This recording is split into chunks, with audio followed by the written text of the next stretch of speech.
Estamos. Voltou? Voltamos. Demos uma pausa. Então, chegou a nossa janta, né? Vamos jantar. Vamos jantar, é isso aí. Agora nós vamos continuar, né? Falando aqui das bênçãos do papai. Então, nós paramos não sei se é exatamente nesse ponto, mas estávamos falando sobre confissão de pecados. Quando assim, logo assim que Deus começou a nos revelar a graça, existia pontos, né, que parece que ficam marcados na nossa mente, né, e que eu precisei, né, lidar com esses pontos, eu precisei, né, estudar o original daquilo ali para ver aonde naquele versículo queria chegar, o entendimento que eu tinha na minha mente, né? E como eu disse, um deles é sem santificação, ninguém verá o Senhor, né? Eu entendi que era uma santificação, autossantificação, né? E hoje nós entendemos que é uma santificação que vem de conhecer o que a nova aliança diz, né? Se firmar nessa confissão e automaticamente nós vamos sendo santificados, como nós lemos aí, né? Coloca novamente o texto, Hebreus 10, 14. Aqui. Que nós não vamos ser perfeitos um dia. Hoje nós já somos perfeitos diante de Deus. É nessa fé que nós temos que nos firmar. Verdade. Que somos perfeitos. Porque somos perfeitos, estamos sendo santificados, né? Aí entra esse versículo e tem uma outra, né? Então nós estávamos falando, né? Hoje nós não fazemos confissão para perdão de pecados. Nós confessamos o pecado crendo que eles já foram perdoados. Existe uma diferença. Antes eu achava que tinha que fazer uma confissão para que houvesse um perdão. Então era uma luta, né? Era um fardo muito pesado, era, né, um cansaço muito grande, porque, né, tanto fiz como levei muitos irmãos a fazerem listas de pecado, né? E se você estiver me ouvindo, até te peço perdão diante disso, né? Talvez poderíamos fazer uma lista de pecado, né? Não para perdão, mas para agradecer perdão já recebido. Pelo fato de ter recebido perdão sobre aquilo ali. Tudo aquilo ali já tinha sido perdoado, né? Então, aí entra também Tiago 5,16, se eu não me engano. Tiago, sei que é Tiago 5. Confessai as vossas culpas uns aos outros. Vai ter, eu me pegava muito nesse versículo, né? Se há alguém entre vós doente, chame o presbítero, né? E unja. Né? E se tiver cometido pecados, os pecados lhe serão perdoados, né? Confessai as vossas culpas uns aos outros para que sareis, né? Ou seja, está falando de doença, né? É alguém que estava doente e que chamava alguém para orar por ele, né? Aí diz, a oração do justo vale muito em seus efeitos, né? Ou pode muito em seus efeitos. Então ali tinha confissão de pecado, né? Achava eu que era confissão de pecado. Então se eu confesso o meu pecado, eu me saro. Mas ali no original, se você lê, e tem algumas versões que vai falar, né? Confessai as vossas culpas. O que hoje atrapalha? O que hoje traz a doença? E nós vemos um corpo de Cristo. Uma igreja doente, né? Cheia de enfermidade, cheia de medo, cheia de tanta coisa. Mas é por causa da culpa. Justamente. Por quê? Porque ele não consegue cumprir os mandamentos. Automaticamente, o diabo e a consciência acusa, traz culpa e condenação. A culpa e condenação vai gerar morte, doença. Uma sequência de problemas. Então ali, por que Tiago diz? Confessai a vossa culpa. Não é confessar o pecado, mas confessar o fato de você se sentir culpado. Por que você está se sentindo culpado se Cristo já levou a sua condenação? Por que você ainda se culpa e se condena, ou culpa e condena uma outra pessoa? Isso também é muito importante.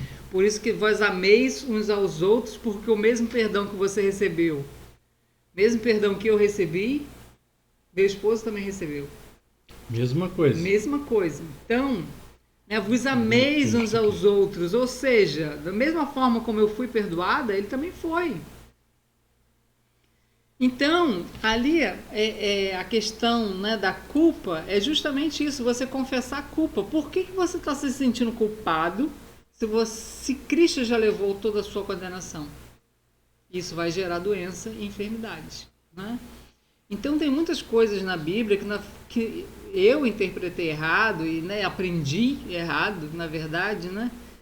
Ensinei errado, né? Mas graças a Deus que nunca é tarde para aprender a verdade, né? Aí a Bíblia diz, né? E a oração do justo pode muito em seus efeitos. Como tentei alcançar essa justiça, né? E foi um fardo muito pesado. Por quê? Porque eu achava que só se eu não tivesse do que Deus me acusar, o diabo me acusar, e que eu que seria justa diante de Deus.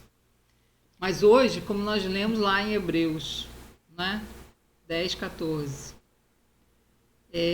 nos fez perfeitos eternamente. Ou seja, eu já sou justa, não vou me tornar justa, eu já sou justa aos olhos de Deus. Então a oração do justo, ou seja, a oração daquele que se vê justo, não porque ele não peca, porque ele não erra, não, ele se vê justo por causa da promessa que Deus fez. Sim, eu gostaria até de colocar essa questão que você colocou aí, da justificação da pessoa que convive ou que não convive com você, ou, né, as pessoas que às vezes passam pela nossa vida, que às vezes, como a gente coloca, decepciona, né? Essa palavra, ela é uma palavra de justiça própria, né? Isso aí sem dúvida. Mas justiça própria é quando você se acha não merecedor daquilo ali, você está se colocando injustiçado, né? Então está aí a justiça própria. Mas eu não quero falar sobre isso, eu quero só colocar um versículo para você que diz quão importante é que nós, além de nos sentirmos justificados por Deus, independente do que nós fazemos, nós creiamos de uma forma forte e poderosa para que a justiça própria não nos atrapalhe, que aquela outra pessoa, que às vezes está até nos prejudicando em alguma coisa, também recebe a mesma justificação e o mesmo perdão. Né? E eu ficava pensando, meu Deus, como que isso pode? A gente ouve falar, e se a gente analisar sem a palavra de Deus, a gente vai saber, porque se analisarmos é alguém fazendo alguma coisa que está nos incomodando. Isso é uma justiça própria, porque a gente acha que não merece aquilo ali, né? Então, se eu não mereço, eu estou me achando muito bom para não acontecer. E o caso é que isso não é uma verdade. Mas na palavra de Deus diz isso. Olha que coisa tremenda, né? Eu gostaria só de ler para você aqui, eu vou colocar aqui o texto de Hebreus 4, né? Eu vou transferir aqui, vou colocar maior para mim ler aqui. Hebreus 4, vamos ler aqui esses 5 versículos rapidinho. Que diremos, pois, ter alcançado Abraão, nosso pai, segundo a carne? Porque se Abraão foi justificado por obras, tem que se gloriar, porém não diante de Deus, porque é salário, né? Lei é obra é salário, você fez, você recebe. Pois que diz a Escritura? Abraão creu em Deus, e isso lhe foi imputado para a justiça. Ora, ao que trabalha, o salário não é considerado como favor, e sim dívida. Olha o versículo 5, que é o que nós estamos colocando. Mas ao que não trabalha, porém crê na justificação, ou crê que justifica o ímpio, olha só, a sua fé lhe é atribuída como justiça. Olha que coisa tremenda. Quando você crê que alguém recebe a mesma justiça, que fala do ímpio, recebe a mesma justiça do que você, isso lhe é atribuído como justiça. Ou seja, isso mostra o crescimento. Não deixa esse, pode deixar esse aí. Que você isso mostra o crescimento que você está recebendo, a santificação vindo de Deus, mostrando a sua condição e a forma como você realmente tem que encarar, né, as situações. Resumindo, você não merecia e recebeu perdão, o outro também não merecia e recebeu perdão. Mas como que você cobra as atitudes do outro? É a parábola do credor incompassível. Ou seja, ele teve uma dívida, lembra que nós devíamos para Deus uma dívida imperdoável? Impagável. Né? Cristo pagou como nosso fiador a dívida. Está tudo pago. Mas aí como que eu lido a questão do meu irmão, que também foi perdoado igual a mim? Por isso está falando de irmão. Amai-vos uns aos outros. Não tá nem... Aqui não é aquele mandamento lá da lei, não. Não. Amar o próximo como a ti mesmo. Não é esse o mesmo mandamento. É amar uns aos outros na fé. Ah, mas eu não preciso amar quem está no mundo? Óbvio, porque a sua natureza é amor. Mas eu digo, quando fala amar uns aos outros, está falando da família da fé. Porque o mesmo perdão que eu recebi, o meu irmão também recebeu. O mesmo perdão que eu recebi, você recebeu. Mesma coisa. Então, como que eu vou me sentir ofendida e vou querer te cobrar alguma coisa quando você errar contra mim? O que eu tenho que fazer? Eu não mereço mesmo? Porque quando eu acho que eu mereço, eu me coloco numa posição melhor do que a sua. E eu que eu não mereço aquilo que está passando? Tipo assim, eu não mereço que você faça comigo isso que você está fazendo. Sim. Eu tô me colocando numa posição de melhor. Ou seja, por que você está fazendo com isso? Eu sou uma pessoa tão perfeita, tão, né? Ajo corretamente. Eu imagino que ajo, né? Porque ninguém age. 100%. E é muito... Isso aí, meu irmão, meu amigo... Faz toda a diferença. Nossa. Né? Isso te coloca estabelecido na fé. Te dá Você uma... é rocha. Você sente quando você crê que o outro está recebendo exatamente aquilo que você recebeu e você não cobra por isso, é algo surpreendente. Qual é a tendência da justiça própria? A mão de Deus vai te pesar. Nossa, é oração de macumbeiro para lá. Fulano vai prestar conta diante de Deus. É isso aí. Então, vai ver, aqui se faz, aqui se paga. Deus é amor, mas é justiça. Justiça, né? Então, aí entra a justiça própria, ou seja, eu desejar para ele a maldição. Aí ele usa até a Bíblia, né? O que o homem semeia, isso ele colhe. Olha, como que a maldição vai chegar nele se ele também está vivendo na graça, no favor imerecido? Isso é graça, favor imerecido. Agora, a continuação desse versículo é muito interessante, diz o 6.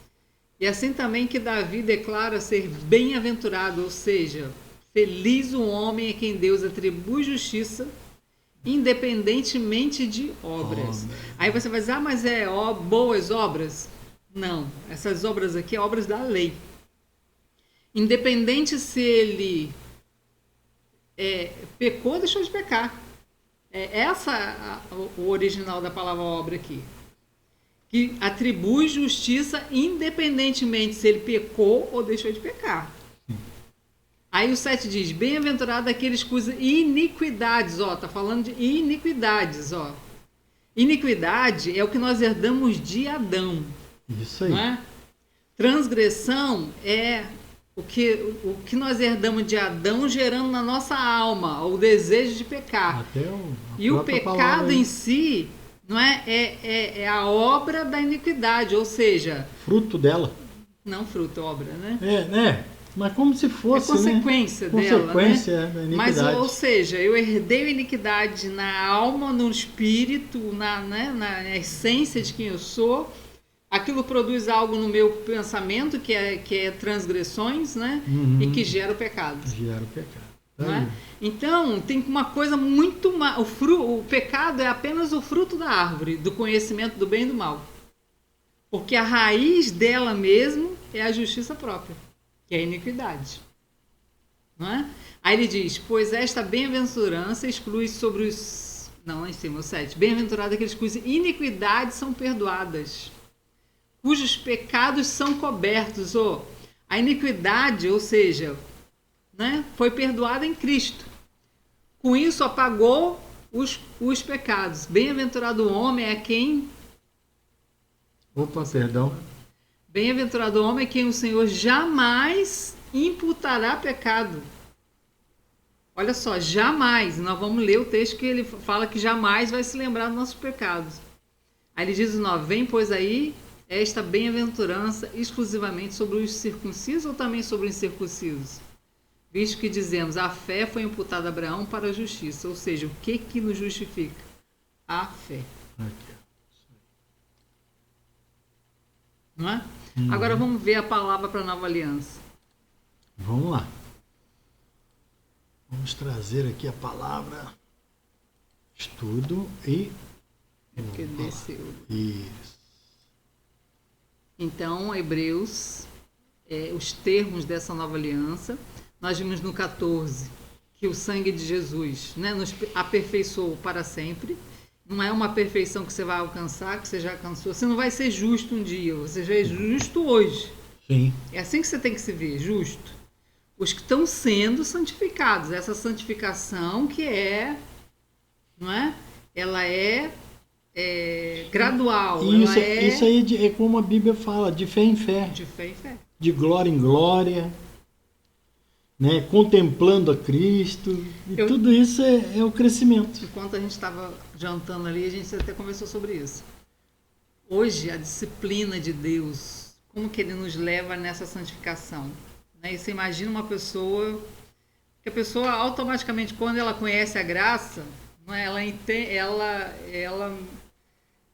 ela meio que abusa um pouco da graça, né?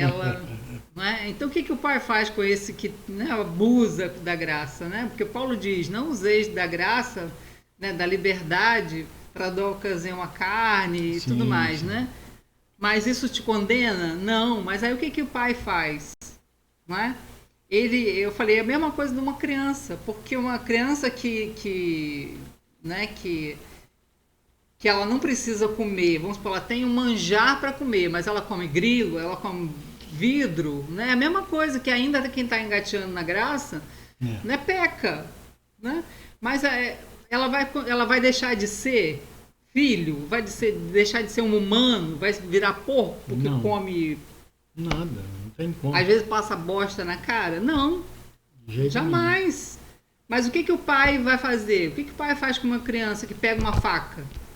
Ele vai gritar com essa criança, larga essa faca. Se ele gritar, até ela se cortar. Sim, assusta. O que ele faz? Ele, um jeitinho, vai lá e fala, filho, troca essa faca com esse chocolate. Eu te dou esse chocolate, você me dá a faca. É assim que Deus trata com os filhos. Não é? Ele faz trocas tão extraordinárias.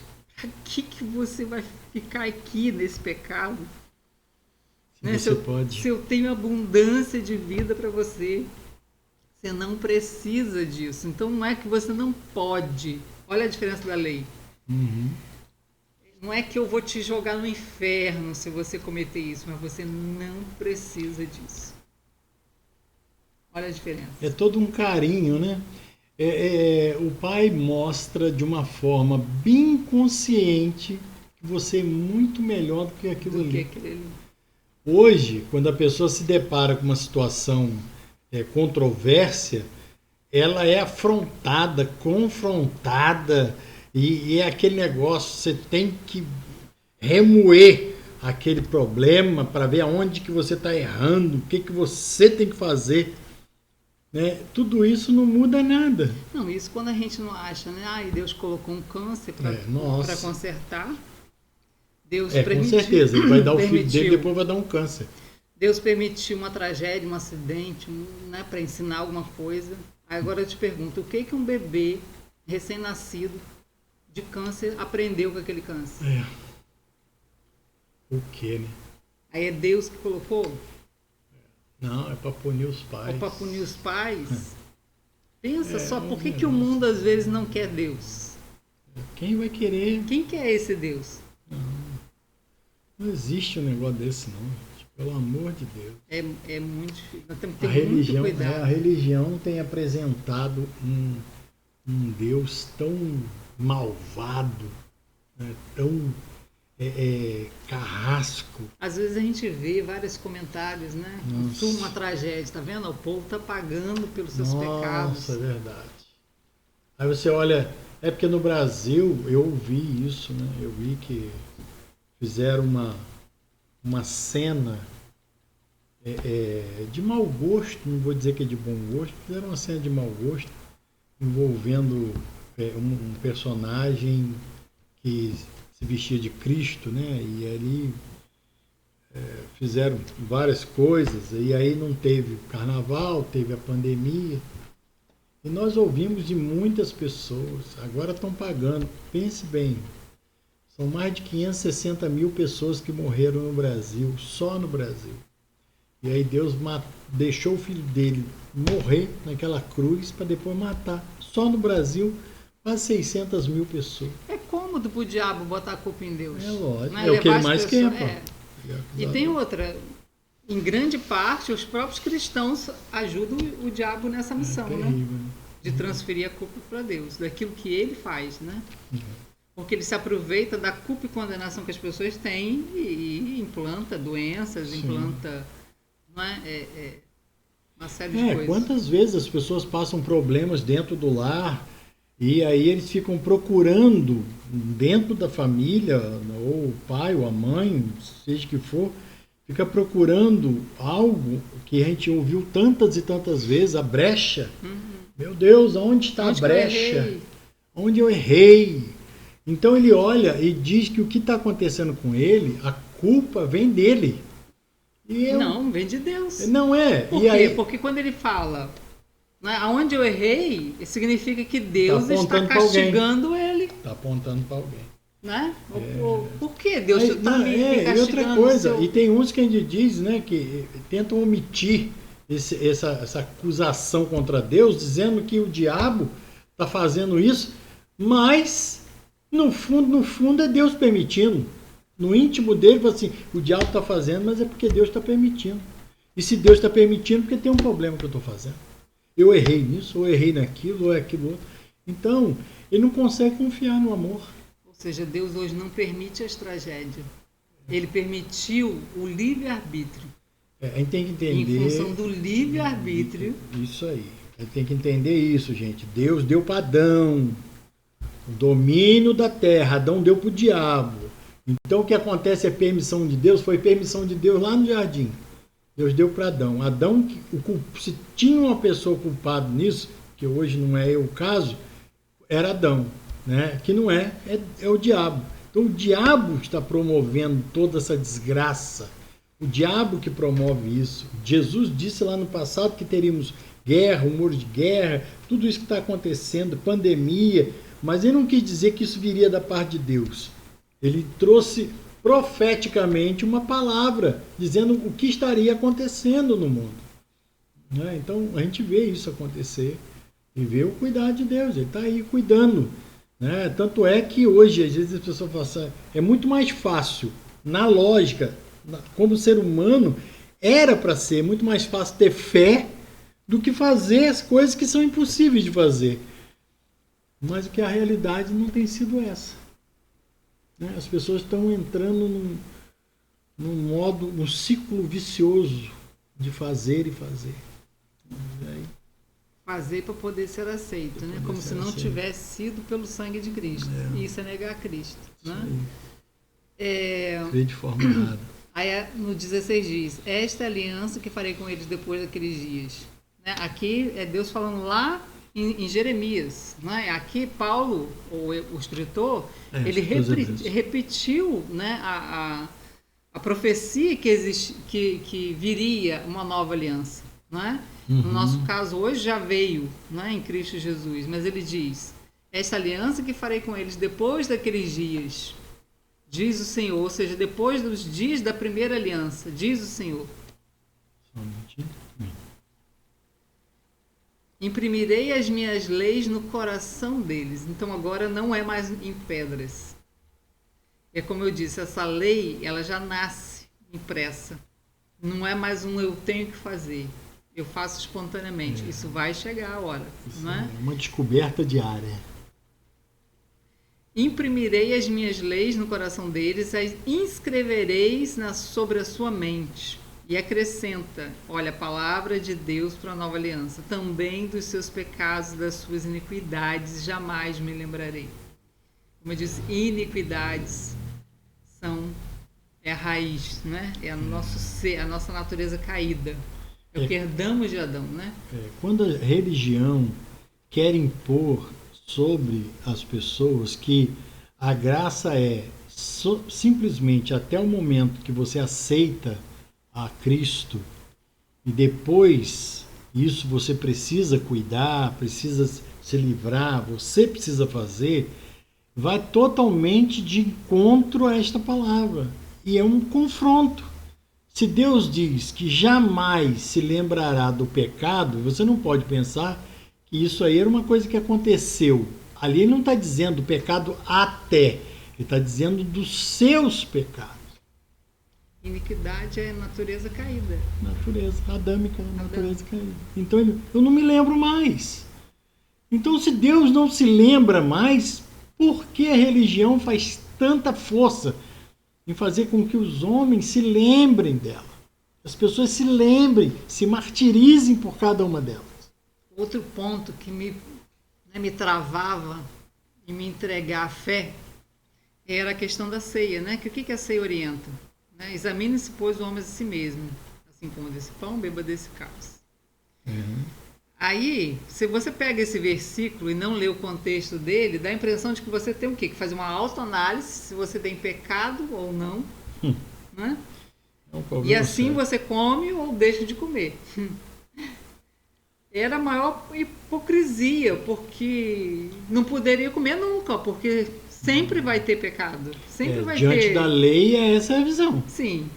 Mas o que Paulo quis dizer aos crentes de Coríntios? Vamos, antes de você colocar o que Paulo está querendo dizer aos Coríntios, analise você conosco aí. Se você não come, porque reconhece que tem pecado, você está em confronto com aquilo que Cristo fez, tirou o seu pecado. Se você come porque você crê que você está bem para comer, não tem pecado, você está em confronto também. Porque você fala assim, bom, se eu estou tão bom assim, então Jesus não precisava ter vindo. Então você vê que os dois lados não tem lógica nenhuma. Por isso que o contexto que minha esposa vai colocar agora tem muito valor.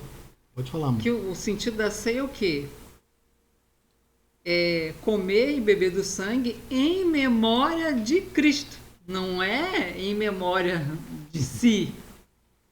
É em memória de Cristo, anunciando a sua morte. Ou seja, quando eu anuncio a morte de Cristo, eu estou anunciando que ele morreu pelos meus pecados. Não é? Agora, quando Paulo diz assim, cada um examine a si mesmo, é assim como desse pão beba desse cálice, por quê? Se você ler no início, o que ele está dizendo? Né? Que eles comiam, né? Eles levavam a sua comida, a sua bebida, e o irmão não levava, não tinha o que comer, o que beber. Muita gente não tinha. Não é? E o que ele fazia? Ele comia, se embebedava, comia até, sei lá, vomitar de tanto que comia, e o irmão sem nada para beber e comer na ceia. Né? Aí ele diz, examine-se o homem a si mesmo. Né? Por quê? Porque ele não estava discernindo o corpo de Cristo. Quem é o corpo de Cristo? Quem é o corpo? Não somos nós? A igreja não é o corpo? A igreja. Não então, é o prédio, não, é a igreja. Como e bebo sem discernir que o meu irmão não tem o que comer, o que beber, eu como e bebo para minha própria condenação. Entra a justiça própria, ou seja, eu quero só saber de mim e você que se lasca. Isso aí. E é nisso que tem muitas pessoas até hoje, se olharmos para o lado, abrirmos um pouquinho o leque, tem muitas pessoas hoje vivendo isso sem entender, mas estão vivendo isso.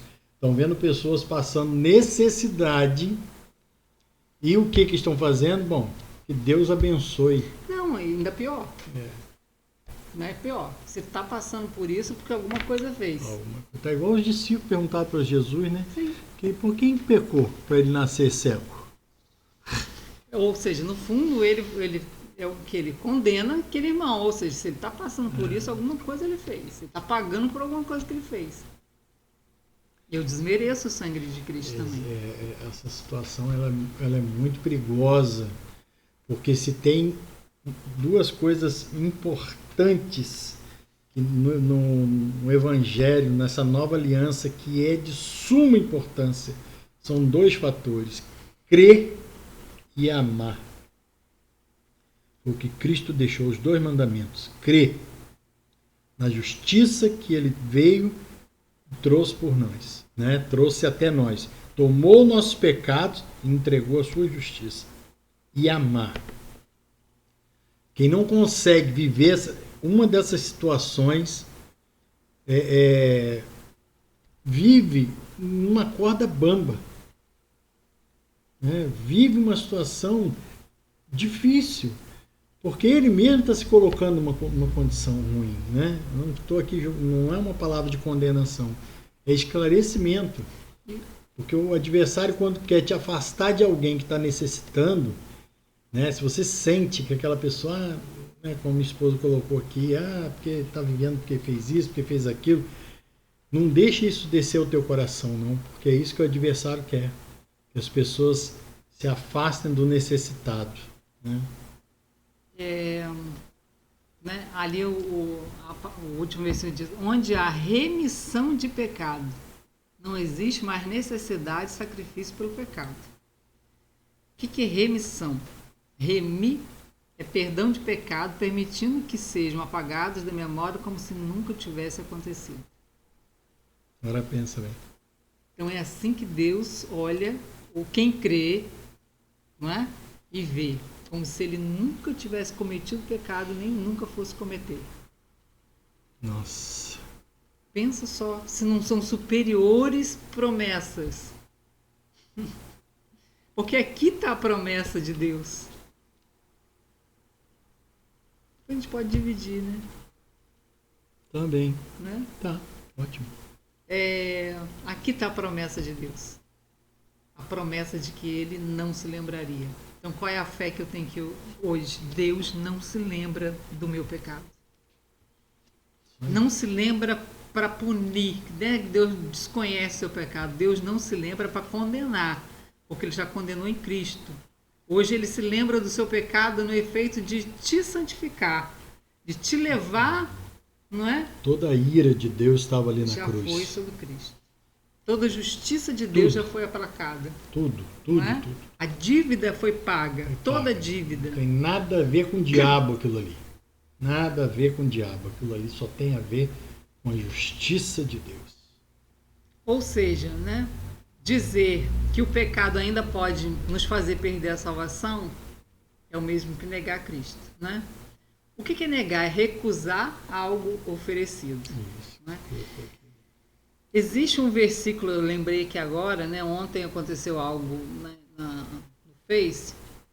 Né, eu uso o meu Face para loja, para a página, né, tanto da loja, a gente tem uma loja de noiva, né, quem nos conhece sabe desse fato.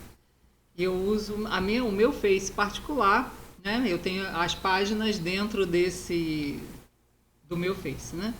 Então sempre quando o Friburgo compartilha faz uma publicação, né, é como se eu estivesse fazendo, né. E o meu filho publicou a foto de, né, um casal gay, né, que casou, alugou a roupa lá em Friburgo, e ele publicou, né,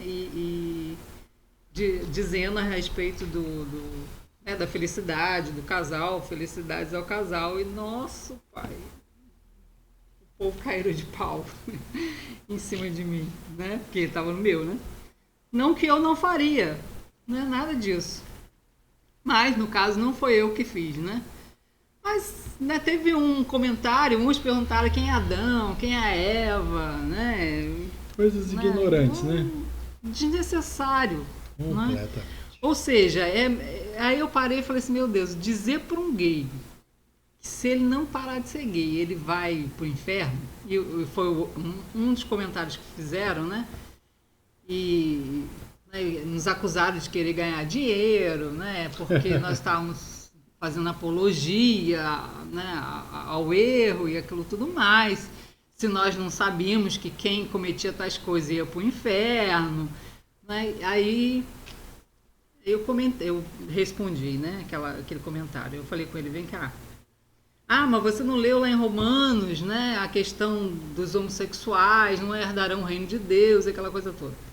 Eu falei, só que você leu só o capítulo 1, né? Você não leu o capítulo 2, né? O versículo 1 do capítulo 2 diz, né? Vamos botar aí pra gente ler. Vamos colocar aqui agora. Você tem que ler tudo, não lê só aquilo que te interessa, né? Você tem que ler Romanos. tudo. Romanos capítulo 2, versículo 1. Eita, peraí. Romanos. Aí eu escrevi para ele, disse, olha, se esse casal crer, ele chega no céu na sua frente. Não falei que ele ia para o inferno, não. Falei, ele chega na sua frente. Então, você cuidado. Né? É desse jeito aí. Vamos lá. Se tem um temor que nós temos que ter, é esse.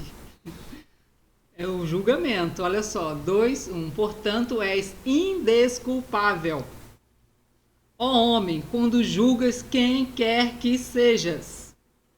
Porque no que julgas o outro, a ti mesmo te condenas, pois pratica as próprias coisas que condenas. Ou seja, quando eu me coloco no papel de juiz, eu estou me colocando melhor do que aquele que está pecando. Não é? Então, quando eu julgo, eu ajo, né? Eu quero agir na justiça. Se eu quero agir na justiça, eu também vou ser julgado na justiça.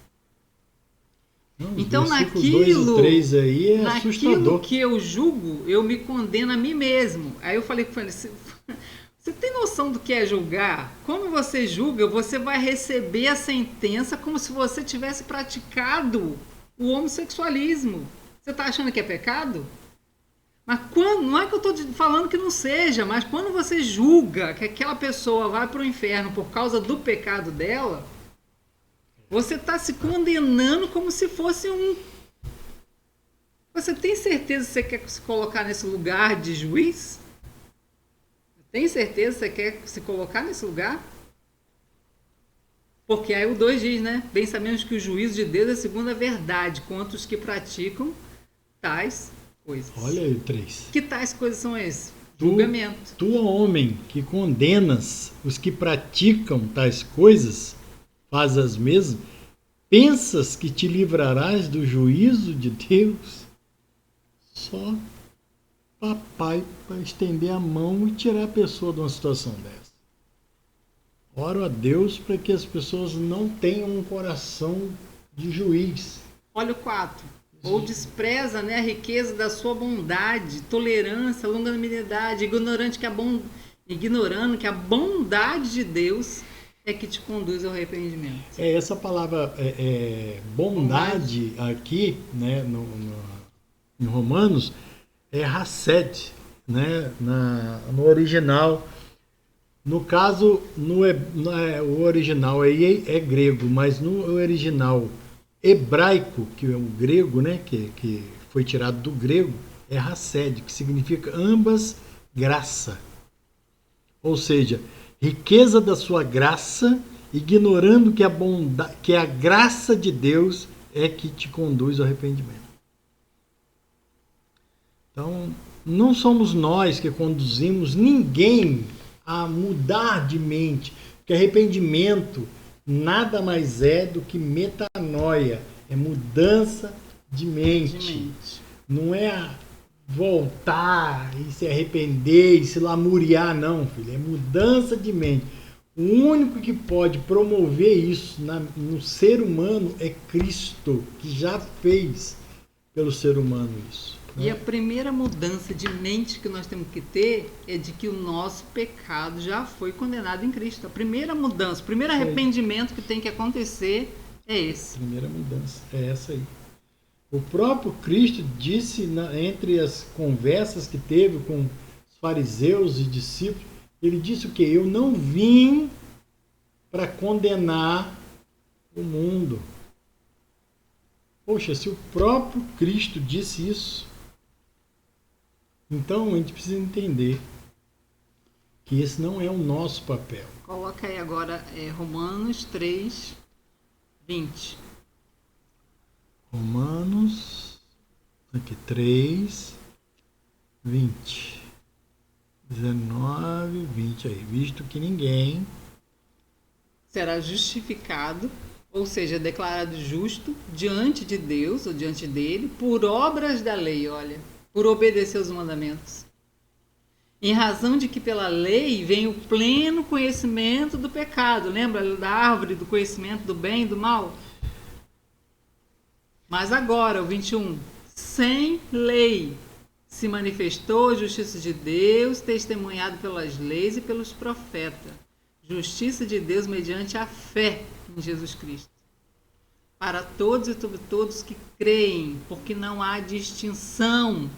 Todos pecaram e carecem da glória de Deus. Qual o problema de quem julga? Que ele acha que peca menos, o pecado dele é menor do que o pecado do homossexual. Não é? Só porque ele é hétero, não é?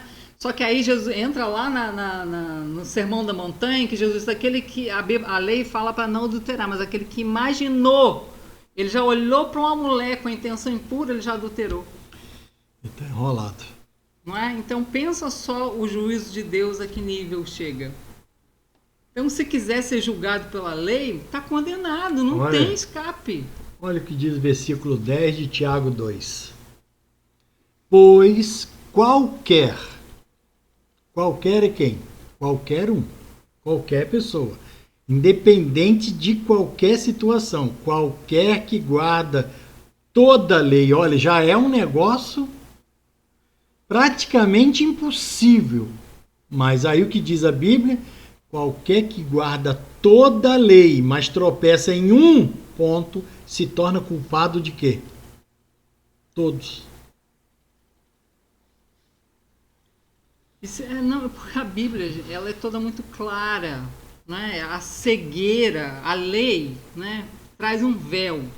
A Bíblia fala, né? Que o véu é posto em quem está debaixo da lei. 2 Coríntios 4. Né? Uma cegueira. Mas quando esse véu é tirado, a Bíblia fica tão clara, mas tão clara, não é? A luz, ela, né, lá da graça, ela ilumina tanto os nossos olhos que eu às vezes eu paro e penso, meu Deus, como que eu não li isso? Como que isso está escrito como aí? Como que eu não entendia e isso? E nós estudando e lendo isso há 27, quase 28 anos. Olha só, não é? O 12. Falai de tal maneira e de tal maneira procedei com aqueles que hão de ser julgados pela lei da liberdade. Não é a lei de Moisés, é a lei da liberdade, ou seja, é a lei de que eu sei que o meu pecado não pode mais me condenar. Quando eu conheço essa lei, eu sou conduzida a uma santidade que não é mais para agradar a Deus, é para me fazer bem. Ou seja, é para que eu seja beneficiada, porque tudo que era para ser feito em relação a Deus já foi feito em Cristo. A grande realidade que aquele que vive na fé, vive por fé, crê na justiça, o natural dele vai se tornando exposto. Não é algo que ele tem que fazer força, ele não tem que mascarar, ele não tem que maquiar, ele não tem que enganar, ele não tem que ser artista, ator, para tentar parecer uma coisa que ele não é. Ele vive o natural e o natural dele vai se expondo. E quando se expõe, se vê a mudança. Esse é o medo de que às vezes a religião tenta impedir que isso aconteça. Porque eles acham que não é dessa forma que funciona. Por que eles acham dessa forma? Porque não experimentam. É muito mais seguro para eles ter que ordenar do que deixar a pessoa experimentar essa liberdade, achar que agora que ela tem essa liberdade, ela vai usar da liberdade para libertinagem, e o que não é uma verdade. A liberdade de Cristo mata o Adão antigo, a maldição do homem, a iniquidade, né? A maldição de Adão. A liberdade em Cristo acaba com aquilo e torna uma pessoa diferente, não porque você quer, mas é que agora a sua natureza é diferente. Uma natureza diferente, você vai agir naturalmente. Por isso que a Bíblia diz que aqueles que andam pelo Espírito não satisfarão as concupiscências da carne. Por quê? Andar pelo Espírito é andar crendo quem você é no Espírito. Quem você é no Espírito? Justo.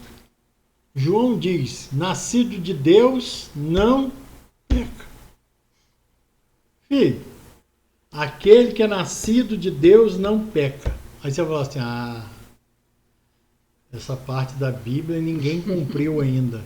Filho, pelo amor de Deus, se você crê, assim como nós, que o nosso pecado não tem mais o apelo para continuar sendo julgado por ele, porque é isso que nós vivíamos sentindo, né? Que somos julgados pelo nosso pecado, somos maldição pelo nosso pecado. Quando isso não ocorre mais, você nasceu de novo. E aí a sua natureza de nascido de novo, começa a expor realmente quem você é. E isso é lindo demais. Verdade. Não é? Isso é lindo demais. Esse versículo, né? Porque o juiz é sem misericórdia para aquele que não usou de misericórdia. E a misericórdia triunfa sobre o juízo. Olha. Para quem não usa de misericórdia, né, fica aí um alerta, né, da parte do Pai, né? A misericórdia triunfa sobre o juízo. Ela sempre triunfará. Amém? Vamos continuar nas nossas superiores promessas. Essa é a grande promessa, não é? Agora Efésios 2:8. Portanto, pela graça sois salvos. É porque eu tenho que botar ali, ó, o estudo, aí eu jogo para cá e trago para nós. Vamos lá, Efésios 2:8. Porque pela graça sois salvos. Aqui tem que ficar muito claro. Aqui não está falando por obedecer os mandamentos sou salvo. Está escrito. Né? Por você se santificar, você se auto-santificar, será salvo. E nem está dando uma mistura. Nem existe pela graça sois salvo mediante as obras. Mas tem que cumprir os mandamentos. Se você aceitou o sacrifício de Jesus, mas tem que cumprir os mandamentos para ser salvo. Não, aí misturou. Aí é o fermento dos fariseus, que era o fariseu que falava isso, né? Ou seja, que havia uma mistura de lei e graça. Não existe mistura. Falei o negócio que está escrito aí, nem tinha visto. Não vem por intermédio das obras. Então é pela graça. Graça é o quê? Favor imerecido. Sois salvos por meio da fé. Fé no que ele disse, que não se lembra por causa do sangue de Cristo. Não é uma fé avulso. A pessoa tem que entender isso também. Não é a fé para receber um milagre. Não é a fé em que Deus existe. É uma fé que Jesus existe. Que Jesus veio e morreu em nosso lugar. Não. Não é a fé nisso. Fé naquilo no resultado que ele fez. Porque ele morreu. Por que ele fez isso? Por quê? Essa é a fé. Por que Jesus fez? Ele fez por causa disso. Gente, o Brasil inteiro crê que Jesus é filho de Deus, que ele morreu pelos nossos pecados. Muita gente dessa forma. Mas é essa a fé? Não. É fé no que ele fez. O que ele fez com que Deus apagasse da sua memória os nossos pecados. É fé nisso. Não é? E isso não vem de vós, ou seja, essa salvação não vem de vós. É dom de Deus, é presente de Deus. Aí ele diz, não vem por intermédio das obras, que é a obediência aos mandamentos, a fim de que ninguém venha se orgulhar por esse motivo. Se eu sou salvo porque eu cumpri os mandamentos, tem do que eu me orgulhar? Ou não tem? Sim. Você trabalha, você tem direito a salário? Então, eu tenho que me orgulhar. Mas se eu sou salva, independente da minha obediência, é dom, é presente. Não é? É favor imerecido. Então, por esse motivo, todavia agora, em Cristo 13, né? Jesus vos antes estava distante, fosse aproximado mediante o sangue, porquanto ele é a nossa paz. Em nosso próprio corpo desfez toda inimizade, em seu próprio corpo desfez inimizade, ou seja, anulou a lei dos mandamentos expressa em ordenanças. Isso tem que ficar muito claro na nossa mente. Ele aboliu os mandamentos? Não. Ele anulou o quê? A ordenança. Ele anulou a condenação por não cumprir os mandamentos. Os mandamentos só vão te fazer bem. Se você consegue, amém. Continua. E nem o que não consegue. Se você crê que aqui não é mais um problema, glória a Deus. Porque não existe nenhuma lei de Deus que é ruim. Não. Pelo contrário, o problema é que só que a gente não conseguiria cumprir. Mas ser uma boa pessoa, tratar bem os outros, ter um bom caráter, ser um bom pai, um bom esposo, um bom empregado. Isso o mundo também pode ser. Não, então, mas isso não vai te fazer mal. Mas o mundo também pode fazer isso. E faz dele salvo? Não. O que salva? É crer na obra de Cristo. É que se fosse por caráter bom, tem muita gente de muito bom caráter. Para em si mesmo criar os dois um novo ser humano. Né? Ou seja, dos dois quem? Judeus e gentios. Né? Criar um novo ser humano. Então vamos fazer um parâmetro aí das alianças. Só a antiga e nova aliança. Está dando 1h da manhã aqui. Antiga aliança. O que eu tenho que fazer para Deus? Nova aliança. Crer no que Deus fez por nós. Essa é a nova aliança. Então, só desse, conclui. Tá bom? Acreditar nessa promessa é a base das boas novas. Né? A boa notícia do Evangelho. Isso é evangelho. Boa nova, boa notícia. Boa nova. Que boa nova você pode dar para uma pessoa que está vivendo uma situação ruim e a religião aponta para ela dizendo que ela está errando. Desde quando que isso é boa nova? Isso é uma coisa que ela já sabe. E tem pessoas que vivem traumatizadas por coisas que aconteceram na sua vida. Desde quando é uma boa nova? Né? Apontar para isso. Nunca. De maneira nenhuma. Isso só vai fazer com que aquele problema ganhe mais força ainda. Essa é uma grande verdade. Então isso não é boa nova, de jeito nenhum. Dizer para o enfermo que aquela enfermidade vai matar ele, isso é boa nova? Ou que essa enfermidade está na vida dele porque a culpa é dele mesmo? O pecado dele, quando ele não acha na vida dele, ele joga lá para trás por antepassado. Desde quando isso é uma boa nova? Isso é uma maldição. Então, o Evangelho não tem nada disso. O Evangelho é uma boa nova. É até compreensível que para algumas pessoas não estamos julgando. Estamos tentando trazer luz ao seu entendimento. Assim como nós estamos com o véu da lei, o véu da ordenança, da antiga aliança. E se tem alguém que estava com esse véu agarrado na cara, era nós. Então a gente não está aqui te julgando, te condenando. De jeito nenhum. Nós estamos tentando, pelo Espírito, que o Espírito Santo ilumine a sua mente, o seu entendimento, né, para você crer. Né, a palavra de Deus está aí. Né, depois nós vamos colocar na descrição do vídeo os versículos, até mesmo o texto todo. Já está vai ficando tudo. Lê os versículos, acompanha texto com texto, não pega um texto isolado. Não é? Uma outra coisa tremenda que aconteceu nessa nossa vida com Cristo, eu falo uma nova vida com Cristo de verdade, é que hoje nós temos o entendimento da palavra toda, ela apontando para Cristo. nós conseguimos ver Cristo em tudo aquilo que acontece na palavra. Até no erro dos outros, nós podemos ver o que Cristo pode fazer por nós. Então é muito forte, né? É vislumbrar mesmo algo tremendo da parte do Pai. Então é muito importante, né, para a gente encerrar, a gente distinguir o que é a palavra de Deus para a nova aliança. Existe uma palavra de Deus que é verdadeira para a antiga, né? E ela está lá para nos mostrar todo um apontamento para Cristo, né? E existe uma palavra de Deus na nova aliança, né? Para a antiga aliança diz, né? Não peca. Se pecar, a maldição te alcança.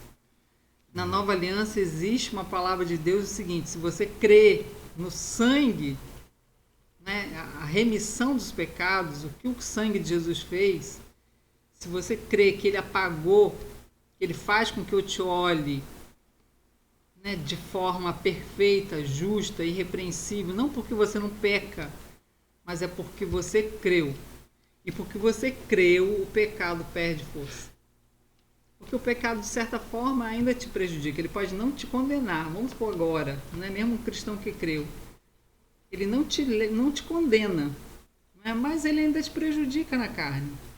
Então, né, quando você descansa no fato de que você já é salvo, você não vai ser salvo se obedecer os mandamentos, mas você já é salvo porque creu no sangue de Cristo. Se você crê dessa forma, o que acontece? Né? É automático. Né? Aquilo vai acontecer, vai ser fruto, vai produzir em você fruto de justiça. E esse fruto de justiça vai te fazer viver uma vida em paz, de alegria, né? De contentamento, de bênçãos, né? Tudo aquilo que foi prometido para o obediente lá da antiga aliança pode hoje te alcançar.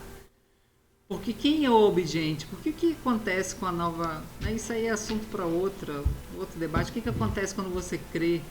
Você é inserido na justiça de Cristo. Você é corpo de Cristo. Você é inserido em Cristo. Então, na verdade, Deus está vendo Cristo. Não é? Então, o que Cristo pode receber uma bênção? Quando você pedir algo para Deus, você vai pedir baseado em quê? Meu esposo vai estar orando por cura agora. Quando você pedir uma cura, você vai pedir baseado em que Cristo merece essa cura. Eu não mereço. Eu merecia condenação, eu merecia doença, não é? Mas Cristo não merece. Então, porque Cristo não merece, eu recebo de graça. Então, a bênção é para aquele que recebe de graça, sem merecer. Isso é estar diante do Pai em nome de Cristo. Isso é orar em nome de Jesus, né? Pedir em nome dele. Desse jeito. Ele é o nosso Senhor, o nosso Deus, o nosso Pai, o nosso amigo. É isso aí. Vamos estar orando nesse momento, pedindo a Deus que abençoe de uma forma muito especial, né? Sua vida. Você que está ouvindo nesse momento, até agora, né? Estávamos ouvindo. Agora é uma hora que nós glorificamos a Ele, porque Ele é o Pai amoroso, amigo, que não quer ver ninguém padecer nem sofrer. Por isso ele trouxe a justiça dele para esse mundo. Porque sem a justiça dele, precisaríamos aplicar a nossa justiça. E a nossa justiça falha. E na medida que falhamos, ficamos impossibilitados. Essa é a lei de receber. Por isso ele trouxe a justiça dele para a terra, para que pudesse não ter agora criaturas, mas filhos, em que ele possa cuidar. Vamos estar orando. E aonde você estiver, o tempo que for, não sei o tempo que você vai estar ouvindo essa mensagem, mas nós vamos estar orando, pedindo a Deus que entre na sua vida, trazendo milagre, cura, que a manifestação do poder dele aconteça na tua vida nesse momento. Se você crê, esse é o momento de você orar conosco, em nome de Jesus. Pai, louvo o Senhor por tudo que fazes, por tudo que o Senhor tem prazer em fazer em favor dos seus filhos.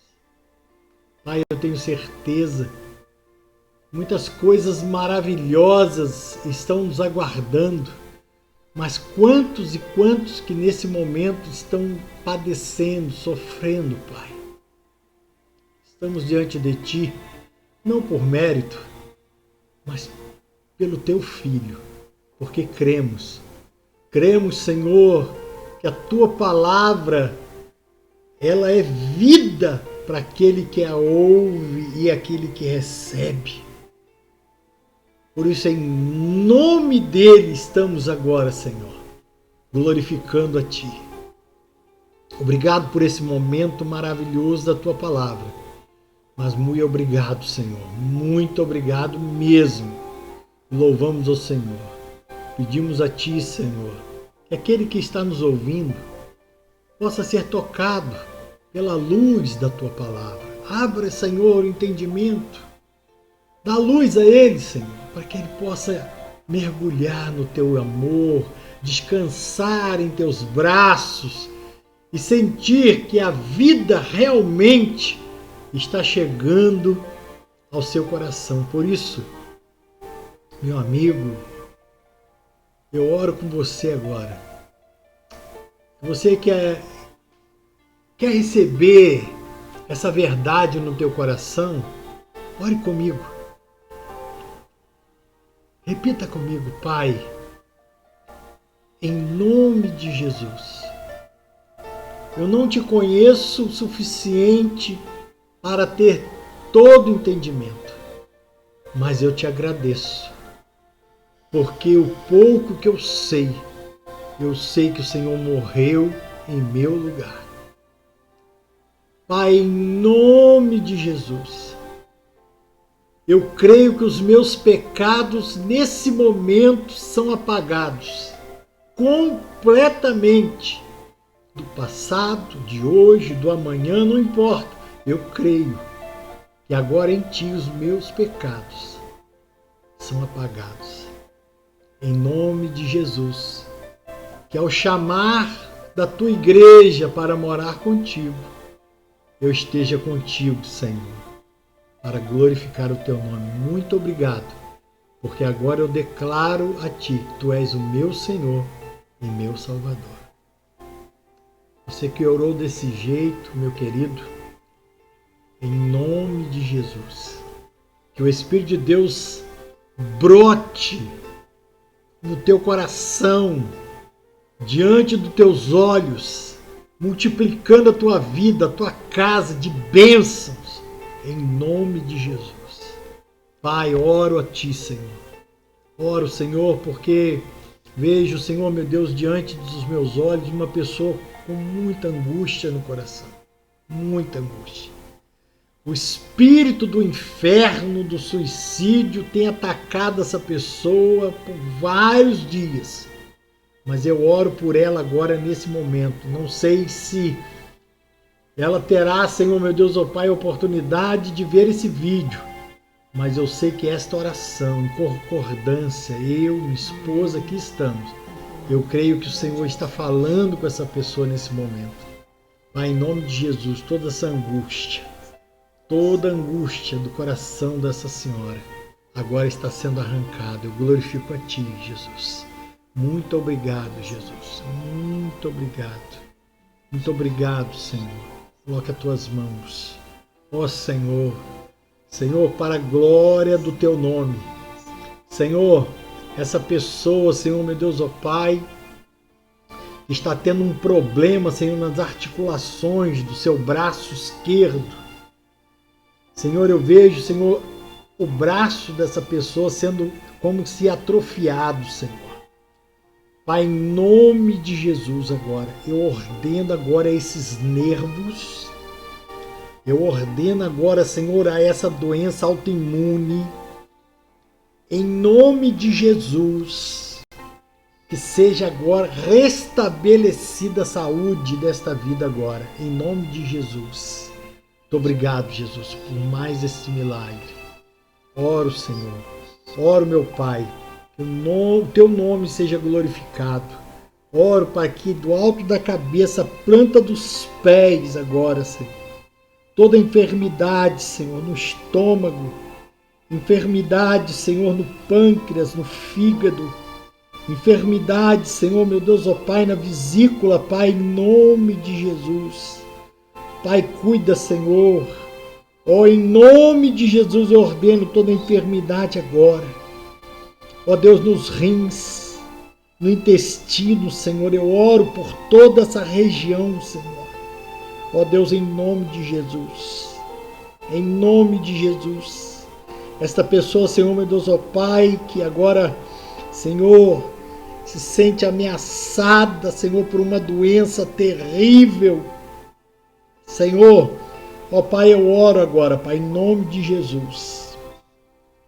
Ó Deus, por intestino, Senhor, o colo do intestino, alguma coisa assim. Coloca as tuas mãos agora, Pai. Eu desconheço, mas esta é a palavra que o Senhor tem colocado no meu coração, Senhor. Este nódulo ou tumor, Pai, em nome de Jesus.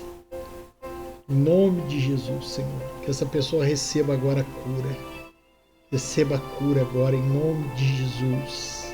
Em nome de Jesus. Pai, também oro, Senhor. Oro por aquele que está angustiado, porque não consegue, Senhor, meu Deus, ó Pai, um emprego. Eu oro por aquele, Senhor, meu Deus, ó Pai, que já não sabe mais o que fazer, não tem tanto estudo, não tem tanta leitura, que é assim que eu vejo uma pessoa dizendo, mas não é só uma, são várias, que lutam, Senhor, meu Deus, para trazer um pouco de alimento, Senhor, e isso tem me deixado, ó Deus, dias atrás, numa preocupação, mas numa tristeza, Senhor, de ver pessoas, Senhor, meu Deus, ó Pai, que estão diante de uma situação tão complicada. Pai, em nome de Jesus, eu peço a Ti, Senhor, que aquele que crê, Senhor, nesta palavra, tenha a porta do emprego, Senhor, aberta, porque é o Senhor que vai guiar. Pai, em nome de Jesus, cumprir-se-á a Tua palavra sobre essas vidas, que do trabalho de Suas mãos comerás, Pai. Em nome de Jesus, ajuda-os, Pai.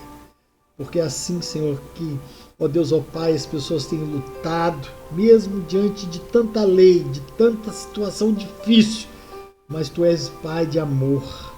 Por isso eu oro, Pai, em nome de Jesus, dá vitória a esta vida, Senhor, para a glória do Teu nome, Senhor.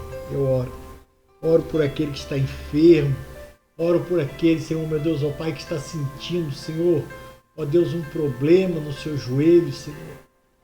Põe as Tuas mãos, Pai, em nome de Jesus. Em nome de Jesus, eu vejo, Senhor, um joelho, Senhor, uma pessoa já andando de muleta, meu Pai, porque o joelho, Senhor, meu Deus, ó Pai, está tendo um problema, ó Deus, em nome de Jesus. Oh, querido, em nome de Jesus, creia agora no milagre do Senhor. Você vai ouvir esta palavra, eu não sei quando, mas o Senhor vai fazer essa palavra chegar até você. Ore nesse dia, ponha a tua mão, creia no poder de Deus, porque Ele está te curando nesse momento, para a glória do nome dEle, que o nome dEle seja exaltado, Pai. Em nome de Jesus, em nome de Jesus. Ó Deus, dê a Tua bênção, Senhor, a todos que precisam de Tua paz. Ó Senhor, Eu oro, agradeço a Ti por esse momento, meu Deus, para a glória do Teu nome. Tira todo o problema, Senhor, do pulmão. Ó Deus, em nome de Jesus, coloca as Tuas mãos de vitória, Senhor. Amém, Jesus. Amém, amém, amém, amém, amém, Jesus. Amém, Jesus. Amém, Jesus. Que Teu nome seja glorificado, Jesus. Teu nome seja exaltado, Jesus. Jesus, Jesus. Ai, Jesus, Jesus, Jesus. Coloca Tuas mãos, restaura a saúde, Senhor. Manifeste o Teu poder, Senhor. Manifeste o Teu poder, cumpre a Tua palavra, pois esse é o desejo do Teu coração, do meu coração, Senhor. Aleluia. Amém. Oh, Deus. Deus abençoe a sua vida, meu querido. Deus te abençoe.